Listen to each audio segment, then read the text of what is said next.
Hello दोस्तों, आप सभी लोगों का स्वागत है आपके अपने चैनल पर। दोस्तों आज अभी जैसे कि आप टाइम देख रहे हैं 6:55 PM हो चुका है और आज का डेट जो है वो 4 तारीख है, 4 नवंबर और सैटरडे है, यानी कि आज शनिचर का दिन है और 6:55 हो रहा है दोस्तों। और अभी मैं वीडियो शाम में शूट कर रहा हूँ दोस्तों। मार्केट अभी क्लोज है दोस्तों।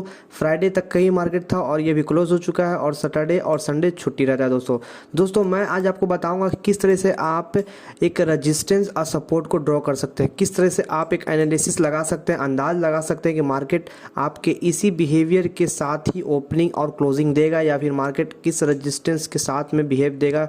रजिस्टेंस कहाँ होगा मार्केट का, कहाँ सपोर्ट होगा, कहाँ पर आपको लगता है कि नहीं मार्केट यहाँ से एक रिटर्न लेगा तो मैं यहाँ से मतलब एक पुट का या कॉल का बाय करूँ। जिससे मार्केट मैं आपको बताऊंगा कि आज कहाँ पर एक सपोर्ट हो सकता है, कहाँ पर एक रजिस्टेंस हो सकता है, कहाँ से मार्केट है जो कि इस सपोर्ट से ऊपर जाएगा तो किस लेवल से मतलब नीचे आ सकता है और वापस से कब ऊपर जा सकता है। मतलब पूरी तरह से आपको ये रजिस्टेंस सपोर्ट को सीखना पड़ेगा दोस्तों, क्योंकि सर रजिस्टेंस सपोर्ट है ना बहुत ही अहम होता है पूरे मार्केट में दोस्तों।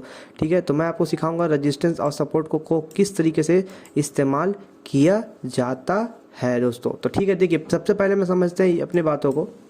रजिस्टेंस सपोर्ट ड्रॉ करने के लिए आपको सबसे पहले जानना है कि प्रीवियस मार्केट क्या है। ठीक है ना, पिछला मार्केट जिस तरीके से दोस्तों हम लोग रजिस्टेंस सपोर्ट जो ड्रॉ करते हैं वो पिछले मार्केट को देख के ड्रॉ करते हैं, यानी पिछला मार्केट ने कैसा मतलब दिखाया है परफॉर्मेंस, उसके बेसिस पे हम पिछले मार्केट के बेसिस पे ही हम यहाँ पर ड्रॉ करते हैं कि किस तरह से पिछला मार्केट का परफॉर्मेंस रहा, उसी के हिसाब से हम यहाँ पर रजिस्टेंस सपोर्ट को ड्रॉ करते हैं। तो चलिए यहाँ पर हम पिछले मार्केट को भी ज़रा देख लेते हैं, पिछला मार्केट ने किस तरह से परफॉर्मेंस किया। और साथ ही साथ दोस्तों मैं अभी निफ्टी का दिखा रहा हूँ, ठीक है, और 5 मिनट का टाइम फ्रेम है। आज टाइम फ्रेम में जो चाहे वो रख सकते हैं, 5 मिनट का रख सकते हैं, 3 मिनट का रख सकते हैं। और मैं तो बोलूँगा देखिए दोस्तों, अगर आपको रजिस्टेंस सपोर्ट वगैरह ड्रॉ करना है ना तो आप तो 1 आवर का, 4 आवर का और 1 डे का भी आप यूज़ करिए दोस्तों। ठीक है ना, जितना ज़्यादा दूर का यूज़ कीजिएगा दोस्तों उतना आपको अच्छा रहेगा रजिस्टेंस सपोर्ट को ड्रॉ करने में के लिए। ठीक है, तो दोस्तों चलिए मैं बताता हूँ। जैसे मैं एग्जांपल के तौर पे आपको इसका ही बताता हूँ, 3 तारीख का बताता हूँ कि मैंने किस तरीके से रजिस्टेंस सपोर्ट को ड्रॉ किया था और मैंने बिल्कुल मार्केट को अच्छे से समझा था कि मार्केट कहाँ से ऊपर जाएगा, कहाँ से नीचे आएगा और कहाँ पर मेरे को बाई या फिर सेल करना चाहिए। ठीक है, तो देखिए मार्केट ने सबसे पहले गैप अप ओपनिंग काफ़ी ज़्यादा मतलब ऊपर ओपनिंग दिया। देखिए कितना ज़्यादा, करीब करीब यहाँ से लेके यहाँ तक ओपनिंग दिया दोस्तों। ठीक है, देखते हैं कितना का पॉइंट का ऊपर दिया दोस्तों। करीब करीब 111 पॉइंट का मतलब मार्केट ने ऊपर दिया है। करीब मैं समझ के चलूँ तो एक तरह से एवरेज 100 पॉइंट का समझ के चलते हैं कि मार्केट ने 100 पॉइंट का गैप अप ओपनिंग दिया है और काफ़ी अच्छा खासा मतलब मार्केट दोस्तों ऊपर गया है। ठीक है ना, काफ़ी अच्छा खासा 100 का ऊपर गया। लेकिन हम यहाँ पर डिसाइड बात करने वाले हैं कि कैसे हम ड्रॉ करें। तो सबसे पहले हम यहाँ पर 15 मिनट का टाइम फ्रेम ले लेते हैं। ठीक है ना, आपको अगर ड्रॉ करना है रजिस्टर सपोर्ट तो आप लॉन्ग टाइम में ड्रॉ कर सकते हैं। तो मैंने पहले इसको देखा, ये जो था ना ये एक अहम हो सकता है रजिस्टेंस के लिए। ठीक है ना, तो मैंने इसको यानी कि 31 तारीख का ये जो लेवल है इसको मैंने एज ए कंसिडर किया इसको मैंने एज ए कंसिडर किया सपोर्ट पॉइंट के लिए। ठीक है ना, इसको मैंने सपोर्ट पॉइंट का माना और मैंने यहाँ पर क्या किया, एक लाइन को, एक हॉरिजेंटल लाइन को ड्रॉ किया दोस्तों। ठीक है, आप भी एक हॉरिजेंटल लाइन को ड्रॉ कर लें। मैंने शॉर्टकट की से ड्रॉ किया, आपको ड्रॉ करना हो तो आप यहाँ पर जाएं और यहाँ पर जाकर के हॉरिजेंटल लाइन है इस पर इसे क्लिक करिएगा दोस्तों और उसके बाद फिर आपको जहाँ पर ड्रॉ करना है वहाँ पर से आप क्लिक कीजिएगा, वो ड्रॉ हो जाएगा। ठीक है दोस्तों, मैं ये एंजल 1 में यूज़ कर रहा हूँ दोस्तों। ये एंजल 1 का चार्ट है और ट्रेडिंग व्यू का चार्ट है दोस्तों। देखिए ये ट्रेडिंग व्यू का चार्ट बाय ट्रेडिंग व्यू है और एक minute chart by trading view है दोस्तों। और मैं एंजल 1 के ऐप में या फिर वेबसाइट पर मैं ट्रेडिंग करता हूँ। ठीक है, ब्रोक हाँ, तो ये रहा दोस्तों। तो मैंने पहले एक ये ड्रॉ कर दिया कि अगर मार्केट मान के चलो कहीं भी ऐसा हो सकता था, मार्केट ने यहाँ पर ओपनिंग दिया दोस्तों, मैं तो देखिए एक यहाँ पर रखता, एक रजिस्टेंस मेरा यहाँ पर हो जाता इस लेवल पर, एक इस लेवल पर रजिस्टेंस था मेरा यहाँ पर। ठीक है, कि चलो मार्केट अगर ऊपर जाएगा तो कम से कम इस लेवल से ऊपर जाएगा तो ये लेवल समझेंगे। मान के चलो अगर मार्केट यहाँ पर ओपनिंग देता, इस लेवल पे कहीं भी खुलता तो हम समझते कि यहाँ से टकरा कर नीचे आ सकता है, लेकिन मार्केट तो काफ़ी ज़्यादा गैप अप ओपनिंग दिया दोस्तों। ठीक है, तो देखिए आपको मैं सही टाइम बताऊँ ना कि आपको कब लेवल ड्रॉ करने चाहिए। तो आपको लेवल ड्रॉ करना चाहिए जब भी मार्केट आपका प्री ओपनिंग हो जाए। मार्केट में जब प्री ओपनिंग हो जाए, जब मार्केट में पता चल जाए कि मार्केट आज यहाँ पर ओपनिंग दे रहा है या फिर यहाँ पर ओपनिंग दे रहा है, तो आपको समझ में आ जाए कि अच्छा आज मार्केट बहुत ज़्यादा गैप अप ओपनिंग दे रहा है। ठीक है ना, तो उसके बाद आप लेवल्स ड्रॉ कर सकते हैं कि हाँ मार्केट इतना ऊपर ओपनिंग दे रहा है तो मतलब यहाँ तक जा सकता है, या फिर नीचे उतरेगा तो यहाँ तक आ सकता है। तो इस तरह से आप प्री ओपनिंग में डिसाइड करें मार्केट को, लेवल्स को जो भी आपको ड्रॉ करना है। लेकिन हाँ आप पहले ही से थोड़ा सा रिसर्च कर लें कि मार्केट अगर कहीं भी ओपनिंग देगा तो हम यहाँ पर अपने लेवल्स को रखेंगे। आप पहले से भी आप ट्रेड लाइन को सपोर्ट को मतलब ड्रॉ कर रख सकते हैं, लेकिन जब प्री मार्केट ओपन हो तब आप अपने उस लेवल्स जो कि एक्स्ट्रा लेवल्स हों उसको आप हटा दीजिए, ताकि दोस्तों मैं यही सिंपल कहता हूँ, चार्ट जितना सिंपल होगा दोस्तों ट्रेडिंग में उतना ज़्यादा मज़ा आएगा, ठीक है ना। चार्ट जितना सिंपल होगा उतना मज़ा ज़्यादा आएगा, और प्लस आपको अपने जो प्रीवियस ही सब है ना, मतलब आपका जो ये बड़ा टाइम फ्रेम है, बड़ा टाइम फ्रेम के साथ आप प्रीवियस मार्केट को देखिए, ठीक है ना, क्योंकि बड़े टाइम फ्रेम के साथ में ज़्यादा अच्छा समझ में आता है। जैसे मैं अभी 1 आवर का चार्ट रख ले रहा हूँ, ठीक है ना, इससे मुझे अच्छा से समझ में आएगा 1 आवर के टाइम फ्रेम में भी कि मार्केट कहाँ कहाँ पर मतलब एक रुक सकता है। जैसे कि देखिए मैंने यहाँ पे लिया, तो मैं अगर 1 मिनट के टाइम फ्रेम पे रखता तो मैं इस लेवल को भी कंसिडर कर सकता था, ठीक है ना, इस लेवल को भी कंसिडर करता मैं। तो हर एक लेवल बहुत इंपॉर्टेंट है, रजिस्टेंस सपोर्ट बहुत इंपॉर्टेंट है। जब भी अगर मार्केट कहीं आपके लेवल से नीचे आएगा ना दोस्तों, आपको बहुत ज़्यादा खुशी होगा कि भाई मार्केट मेरे ही लेवल से नीचे आया है। जैसे मैंने इस लेवल को ही कंसिडर किया, मार्केट भाई कहीं ना कहीं से तो बैकबोन करेगा, बैकआउट करेगा। तो मैंने भाई देखिए जब मार्केट में प्री ओपनिंग दिखाया कि मार्केट यहाँ पर गैप अप ओपनिंग दे रहा है, तो मेरे को ऊपर का लेवल को फाइंड करना ज़रूरी था, क्योंकि नीचे का लेवल तो मैंने फाइंड करके रखा था कि मार्केट अगर नीचे उतरता है तो ये एक सपोर्ट पॉइंट हो सकता है, जहाँ पर मार्केट सपोर्ट लेकर के वापस से अपना रिवर्स अपना कर सकता है, यानी वो वापस उल्टा जा सकता है। अब मैं वापस से 10 मिनट के टाइम फ्रेम में आ जाता हूँ और लेवल्स को और अच्छे से आइडेंटिफाई करने की कोशिश करता हूँ, ठीक है, ये रहा। और दोस्तों आपको जब मार्क करना हो, जैसे मान लीजिए आपने सपोर्ट के लिए मार्क किया कि हाँ ये मैं सपोर्ट कंसीडर कर रहा हूँ एज ए सपोर्ट इसको, तो आप सपोर्ट के लिए इसको कंसीडर कर रहे हैं तो आप सपोर्ट को क्या कीजिए ग्रीन लाइन से कर दीजिए। रेजिस्टेंस के लिए कंसीडर कर रहे हैं तो आप इसको क्या कीजिए रेड लाइन से कंसीडर कर दीजिए, जैसे यहाँ पर मैंने इसको रेड से कर दिया। इससे थोड़ा आपको अच्छा से समझ में आता है। और जहाँ आपको लगता है कि मार्केट ये भी लाइन को हो सकता है शायद वेरी कर सकता है, यानी ये लाइन के पास भी मार्केट में भी आ सकता है, तो आप उसको ब्लू लाइन से भी करके छोड़ सकते हैं कि हाँ भाई मेरे को लगता है कि यहाँ तक भी मार्केट आ सकता है, तो मैं इसको ब्लू लाइन से छोड़ देता हूँ, ठीक है। तो देखिए अभी मैंने ये ड्रॉ किया, एक ये ड्रॉ किया, ठीक है ना। एक अभी मैं मोटा मोटा एक लेके चल रहा हूँ, ये दो थोड़ा को लेके चला है, और ये एक लाइन है। ये एक लाइन कैसे हुआ देखिए, ये एक लाइन जो है ये भी एक सपोर्ट कंसीडर करेंगे और यहाँ इसको लेंगे, ठीक है ना दोस्तों। ये वाला जो है इसको मैंने एक सपोर्ट पॉइंट समझ करके रखा है कि ठीक है अगर मार्केट मान के चलो ओपनिंग दे रहा है तो ये लाइन इसको करीब में लाइन था, यानी एक सपोर्ट लाइन है। मार्केट जब इस लाइन को ब्रेकआउट करेगा तो नीचे आएगा, लेकिन हाँ इतना नीचे तो नहीं आएगा, तो इसीलिए मैं थोड़ा और पीछे देखता हूँ कि हो सकता है मार्केट में और कहीं सपोर्ट बना हो। तो देखिए दोस्तों एक यहाँ पर भी सपोर्ट बना है, यानी इस लाइन को अगर ब्रेक करेगा तो चांसेस ज़्यादातर है कि मार्केट इस लाइन तक एकदम आएगा ही आएगा, ठीक है ना। तो मैंने इसको भी एज ए सपोर्ट कंसीडर किया, ठीक है ना। ये एक स्ट्रॉन्ग सपोर्ट हो गया, लेकिन ये एक नॉर्मल सपोर्ट हो गया, ठीक है। इसको एक सपोर्ट किया और मैंने इसको ग्रीन कलर से कर दिया। ये एक स्ट्रॉन्ग सपोर्ट है, इसको इसीलिए मैं इसको थोड़ा सा 2x पे कर देता हूँ, 2x पे। चलिए ये हो गया सपोर्ट पॉइंट। मार्केट अगर जैसे इस लेवल बताया कि मार्केट इस लेवल के पास ओपनिंग हो रहा है, ठीक है, तो मैंने क्या किया कि इस लेवल के पास मैं तो एक ड्रॉ कर दिया इसको देखते हुए। अब मान के चलिए जब ओपनिंग होगा दोस्तों तो आप ज़रूरी नहीं है कि इस लेवल को ही ड्रॉ करें, आप इस लेवल के साथ साथ आप इसके जो ये जो है ना इसका फर्स्ट कैंडल का ये विक्स है इसको भी ड्रॉ कर ले, ठीक है।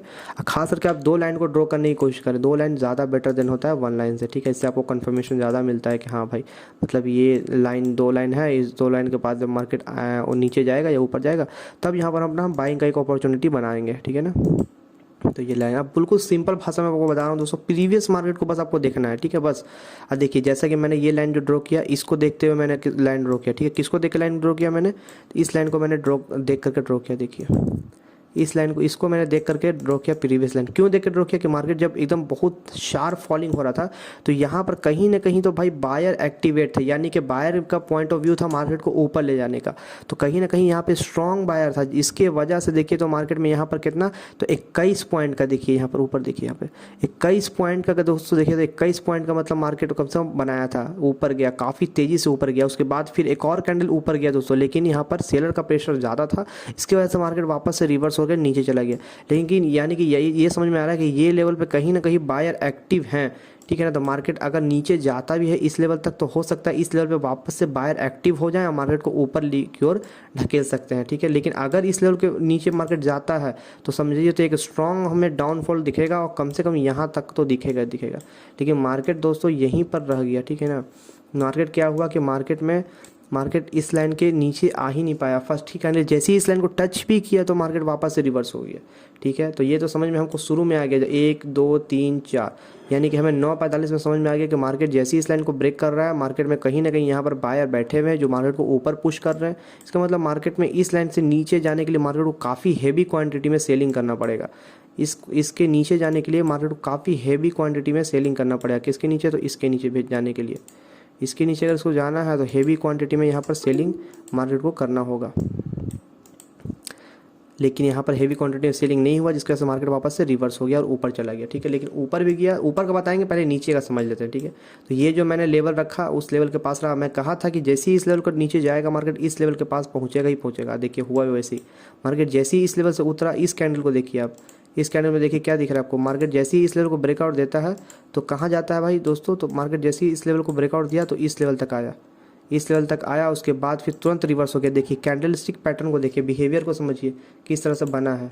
देखिए किस तरह से बना है। देखिए जैसे ही मार्केट ने इस लेवल को ब्रेकआउट किया उसके बाद तुरंत इसको ब्रेकआउट किया, इसको बहुत हेवी यहाँ पर मतलब प्रेशर लगाना पड़ा होगा, हेवी क्वांटिटी में यहाँ पे सेलिंग किया करना पड़ा होगा। देखिए जैसे ही यहाँ पर नीचे आया वैसे ही ये जो लाइन जो मैंने ड्रॉ किया बिल्कुल यहीं से रिवर्स हो गया दोस्तों, यहीं से रिवर्स हो गया। क्योंकि यहाँ पर हेवी वाले मतलब क्या, एक बायर बैठे हैं जो मार्केट को ऊपर ढकेल दे रहे हैं। कहाँ ढकेल दे रहे हैं दोस्तों? तो ऊपर ढकेल दे रहे हैं यहाँ पर। और जैसे ही इसके बाद मार्केट देखिए तो ऊपर गया, एकदम शार्प ऊपर गया, वापस से फिर थोड़ा साइड में रह गया। ये देखिए, तो इस तरह से मार्केट में बिहेवियर होता है दोस्तों। 5 मिनट के टाइम फ्रेम पे देखें तो आपको दिखेगा साफ। थोड़ा नेट स्लो है दोस्तों, देखिए इसको मैं डिलीट कर देता हूँ। ये देखिए मार्केट एकदम काफ़ी ज़ोरदार क्वांटिटी में यहाँ पे सेलिंग हुआ और एकदम नीचे आया, और जो मैंने लेवल ड्रॉ किया था बिल्कुल उसी लेवल से मार्केट यहाँ पे ऊपर गया था दोस्तों, और वापस से फिर ऊपर गया, फिर यहाँ से थोड़ा सा साइडवेज रह गया। ठीक है ना, हाँ इससे हल्का नीचे रहा लेकिन वापस से इस लेवल तक नहीं पहुँच पाया। ये रहा दोस्तों, ये रहा इस तरह का सपोर्टिंग लेवल जो मैंने ड्रॉ किया, बिल्कुल मार्केट उसी लेवल से वापस रिवर्स हुआ। अब बात करते हैं कि ऊपर का लेवल को मैंने कैसे ड्रॉ किया। ठीक है, तो ये तो लेवल मैंने आपको बता दिया कैसे मैंने ड्रॉ किया। प्रीवियस कैंडल को मैंने गया देखा, और ये देखिए ये मुझे दिखा यहाँ पर। मैं इसको टाइम फ्रेम को चेंज करके देखो, ये रहा। तो प्रीवियस चार्ट को देख करके ही ड्रॉ किया था। फिर वापस से मैं जब देखा, मैंने वापस से टाइम फ्रेम 15 मिनट कर दिया। चलिए 15 मिनट का टाइम फ्रेम पे हम आ गए हैं। तो यहाँ देखें तो मुझे क्या दिख रहा है कि भाई यहाँ पर कुछ दिख रहा है कैंडलस्टिक पैटर्न। मैंने कुछ इस लेवल को भी ड्रॉ किया, इस लेवल को भी मैंने यहाँ पर करके ड्रॉ कर दिया। मार्केट हो सकता है और ऊपर जाएगा तो इस लेवल को डेफिनेटली टच करेगा। मैंने 1-2 लेवल आपको रखना पड़ता है ताकि कि कम से कम किसी न किसी लेवल से तो मार्केट रिवर्स लेगा ही लेगा। जहाँ जिस लेवल से रिवर्स लेगा वो अपना लेवल हो जाएगा। देखिए जैसा कि मैंने ड्रॉ किया बिल्कुल वही लेवल था, देखिए एकदम एग्जैक्ट वही लेवल से। इस लेवल को ब्रेकआउट दिया, मैं समझ गया कि बॉस ये लेवल उतना सस्टेनेबिलिटी नहीं है, यानी इस लेवल में उतना पोटेंशियल नहीं है, मेन लेवल आपका ये हो गया। यानी अगर मार्केट ने इस लेवल को ब्रेकआउट दिया, ये दो मेरा लेवल था कि दोनों लेवल में से मार्केट जिस लेवल को ब्रेकआउट दिया, जैसे ये लेवल को ब्रेकआउट दिया तो कन्फर्मेशन हुआ कि अच्छा ये लेवल को ब्रेकआउट दिया मतलब मार्केट इस लेवल तक जाने को तैयार है। लेकिन मेरे पास ये भी था कि मार्केट ने अगर इस लेवल को ब्रेकआउट दिया तो मार्केट कम से कम एक ऊपर का हमें मोमेंटम कॉल साइड का देगा, और तब हम एक कॉल साइड का यहाँ पर बाइंग करेंगे। ठीक है, जिसका हमने टारगेट कुछ इस तरीके से यहाँ पर रखा था कि यहाँ तक कम से कम मार्केट ऊपर साइड में जाएगा, तो यहाँ तक का हमारा एक टारगेट अचीव हो सकता है। ठीक है, और ऐसा नहीं था कि यहाँ तक, यहाँ पर भी देखो तो भाई मार्केट क्या हुआ, सपोर्ट बनाया। सपोर्ट ही कन्वर्ट होता है आपका रेजिस्टेंस में। देखिए सपोर्ट ही कन्वर्ट होता है रेजिस्टेंस में। ऐसा नहीं कि ये भी एक लेवल है आपका, ये भी देख सकते थे। ठीक है, तो मार्केट जब ऊपर जाने की कोशिश करता तो मैं यहाँ पर एक बाइंग का पॉइंट ऑफ व्यू से बाइंग का एकदम करता दोस्तों। ठीक है ना, ये बाइंग करता। ये देखिए ये भी एक लेवल है, देखिए आपको दिख रहा होगा। ये देखिए यहाँ पे मार्केट ने सपोर्ट लिया, एक बार सपोर्ट लिया, फिर वापस से क्या कि इस सपोर्ट को ब्रेक डाउन करके नीचे आ गया था, वापस से फिर आपका ऊपर गया, फिर यहाँ पर भी एक सपोर्ट लिया, फिर यहाँ पर भी देखिए सपोर्ट है। तो मतलब जहाँ पर ज़्यादा सपोर्ट हो आप उस लाइन को कंसिडर कर सकते हैं। ठीक है दोस्तों, कि जो जहाँ पर ज़्यादा सपोर्ट होता है वही मतलब हमारा लाइन होता है मेन रेजिस्टेंस सपोर्ट के बिहेवियर के लिए, कि हाँ भाई ये बहुत ज़्यादा मतलब यहाँ पर सपोर्ट लिया है, इसका मतलब भाई ये एक रेजिस्टेंस सपोर्ट हो सकता है। ठीक है, हाँ तो यहाँ तक तो मार्केट गया नहीं था, मार्केट बस यहीं पर रह गया। प्लस देखिए शुरू में ही हमको पता चल जाता है कि मार्केट उस लाइन तक जाएगा कि नहीं जाएगा। ठीक है ना, कैंडलस्टिक के बिहेवियर को ही देख के समझ में आ जाता है कि हाँ मार्केट उस लाइन को जाने को टच करने को तैयार है या नहीं है। तो दोस्तों मार्केट तो बिल्कुल काफ़ी तेज़ी से ऊपर ओपन हुआ। तो ये तो मुझे पता था कि मार्केट इतना ज़्यादा गैप अप ओपन दिया है, इतना ज़्यादा ओपनिंग दिया ऊपर में, इतना ज़्यादा, तो इसका मतलब करेक्शन करने के लिए कहीं ना कहीं तो भाई नीचे आएगा ही आएगा। ठीक है ना, आया है दोस्तों, लेकिन शुरू में नहीं आया, वापस से नीचे आया, वापस से फिर ऊपर गया, फिर इसको ब्रेकआउट करके यहाँ तक गया। ठीक है ना, लेकिन इस लेवल तक मार्केट नहीं जा पाया है। इस लेवल के पास नहीं जा पाया, बस यहाँ से ऊपर उठा हल्का सा करेक्शन करने के लिए, वापस से फिर नीचे आया, फिर ऊपर गया, उसके बाद फिर नीचे ही रह गया, फिर इसी लेवल के पास से फिर नीचे ही रह गया। यानी कि देखिए मार्केट में जब ज़्यादा मतलब गैप अप ओपनिंग होता है ना दोस्तों, तो इस तरीके का बिहेवियर हमें मार्केट में देखने को मिलता है। मार्केट जैसा मैंने लेवल ड्रॉ किया था बिल्कुल उसी लेवल तक आया है।